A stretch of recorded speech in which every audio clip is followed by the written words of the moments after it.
नमस्कार दोस्तों, मैं श्वेता तिवारी आपके समक्ष हिंदी साहित्य से संबंधित महत्वपूर्ण प्रश्न लेकर उपस्थित हुई हूँ, जो कि परीक्षा की दृष्टि से बहुत ही आवश्यक है और विगत परीक्षाओं में प्रश्न पूछे जाते हैं। इसमें पहला प्रश्न है, भक्तिकाल से संबंधित है, जिसे पूर्व मध्यकाल भी कहते हैं।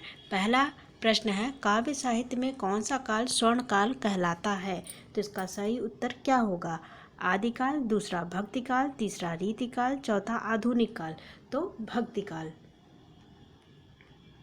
दूसरा प्रश्न है, भक्तिकाल का प्रारंभ माना जाता है 1345 में, 1343 में, 1349 में, 1377 में।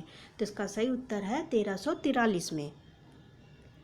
तीसरा प्रश्न है, ज्ञानाश्रयी शाखा के कवि हैं? पहला तुलसीदास, दूसरा मीरा, तीसरा सूरदास, चौथा कबीरदास। तो इसका सही उत्तर है कबीरदास। चौथा प्रश्न है, बीजक के रचनाकार हैं?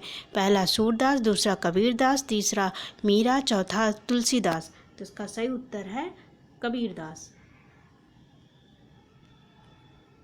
सूफी काव्य धारा के कवि हैं? नानक, दूसरा जायसी, तीसरा रैदास, चौथा तुलसीदास। तो इसका सही उत्तर है जायसी। छठवां प्रश्न है, वात्सल्य रस का सम्राट कहे जाते हैं? पहला तुलसीदास, दूसरा मीरा, तीसरा सूरदास, चौथा परमानंद दास। तो इसका सही उत्तर है सूरदास। निम्नलिखित में से कौन सगुण भक्ति शाखा के कवि नहीं है? नहीं पर विशेष ध्यान देने की जरूरत है परीक्षा में। पहला सूरदास, दूसरा भारतेंदु हरिश्चंद्र, तीसरा तुलसीदास, चौथा उपरोक्त सभी। तो भारतेंदु हरिश्चंद्र। आठवां प्रश्न है, निम्नलिखित कवियों में स्वामी रामानंद का शिष्य कौन था? पहला कबीर, दूसरा नानक, तीसरा रैदास, चौथा मूलकदास। तो इसका सही उत्तर है कबीरदास। नौवां प्रश्न है, कृष्ण भक्ति काव्य धारा के अंतर्गत आते हैं? पहला अष्टछाप के कवि, दूसरा भक्ति काल के कवि, तीसरा सभी ब्रिज भाषा के कवि, चौथा सभी श्रृंगारिक रचनाकार। तो इसका सही उत्तर है अष्टछाप के कवि।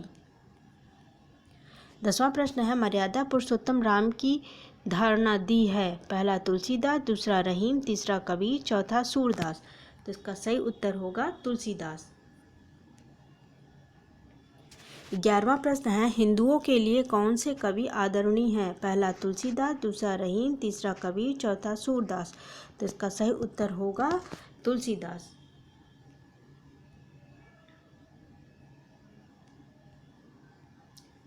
अब रीतिकाल से कुछ संबंधित महत्वपूर्ण प्रश्न है।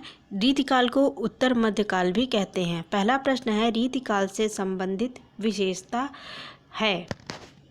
पहला, सख्य भाव की भक्ति की प्रधानता, दूसरा नारी सौंदर्य का विलासिता पूर्ण चित्रण, तीसरा समन्वयकारी भावना, चौथा भक्ति की प्रधानता। तो इसका सही उत्तर है नारी सौंदर्य का विलासिता पूर्ण चित्रण। दूसरा प्रश्न है, रीतिकाल के कवियों की रचनाओं में प्रधानता है? पहला भावुकता की, दूसरा समाज सुधार की, तीसरा अलंकार प्रदर्शन की, चौथा राष्ट्रीय भावना की। तो इसका सही उत्तर होगा अलंकार प्रदर्शन की। तीसरा प्रश्न है, आचार्य केशवदास किस काल से संबंधित कवि हैं? पहला आदिकाल, दूसरा भक्तिकाल, तीसरा रीतिकाल, चौथा आधुनिक काल। तो इसका सही उत्तर है रीतिकाल।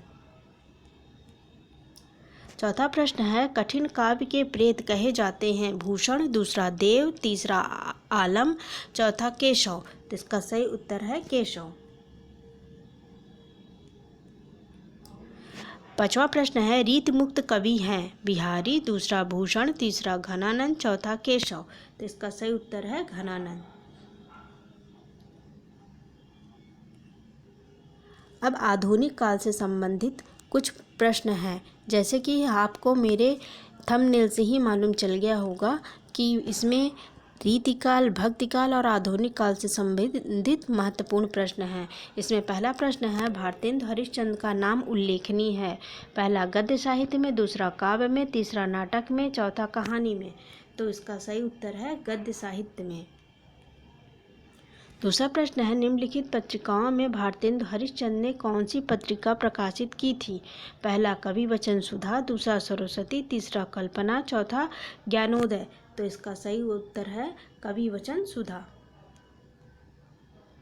तीसरा प्रश्न है, द्विवेदी युग में लिखी गई कौन सी रचना है? पहला पंचवटी, दूसरा मिट्टी की बारात, तीसरा गीतावली, चौथा गबन।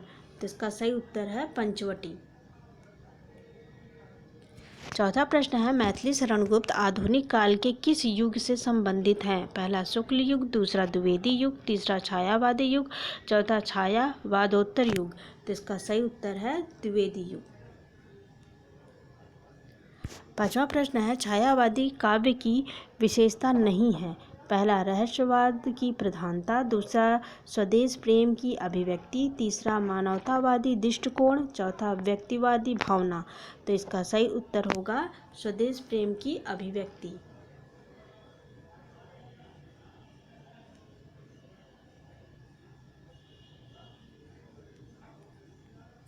अगला प्रश्न है, निम्नलिखित में कौन सी रचना छायावादी युग में लिखी गई है? पहला प्रेम माधुरी, दूसरा उद्धव शतक, तीसरा चित्राधार, चौथा सुर सरावली। तो इसका सही उत्तर है चित्राधार।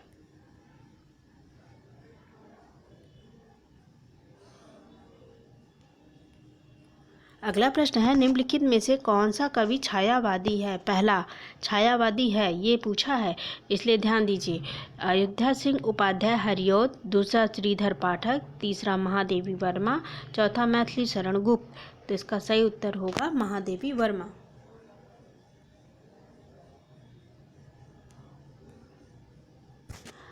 आठवां प्रश्न है, छायावादी कवि नहीं पूछा है। पहला रामधारी सिंह दिनकर, दूसरा महादेवी वर्मा, तीसरा जयशंकर प्रसाद, चौथा सुमित्रा नंदन पंत। तो इसका सही उत्तर है रामधारी सिंह दिनकर। नौवां प्रश्न है, प्रकृति के सुकुमार कवि कहे जाते हैं? पहला निराला, दूसरा पंत, तीसरा प्रसाद, चौथा महादेवी वर्मा। तो इसका सही उत्तर है पंत। 10वां प्रश्न है जो कि आज के लिए आखिरी है, सच्चिदानंद हीरानंद वात्सल्य अज्ञे व सैन अज्ञे द्वारा संपादित तार सप्तकों की संख्या? पहला 4, दूसरा 3, तीसरा 8 और चौथा 2। तो इसका सही उत्तर है 3। इस प्रकार हम आपके सामने हिंदी साहित्य से संबंधित भक्तिकाल, रीतिकाल, आधुनिक काल के कुछ महत्वपूर्ण प्रश्न का निचोड़ में लेके आपके सामने प्रस्तुत की हूँ। अगर इसमें कोई गलती हो गई तो उसे क्षमा कीजिएगा और इस वीडियो को अगर पसंद आया तो लाइक कीजिएगा और शेयर कीजिएगा। ज़्यादा से ज़्यादा लोगों के पास इसे पहुँचाने की कोशिश कीजिएगा, जिससे वो अपने परीक्षा में और भी अच्छे से तैयारी कर सकें। और इस वीडियो को ज़्यादा से ज़्यादा शेयर कीजिए। धन्यवाद।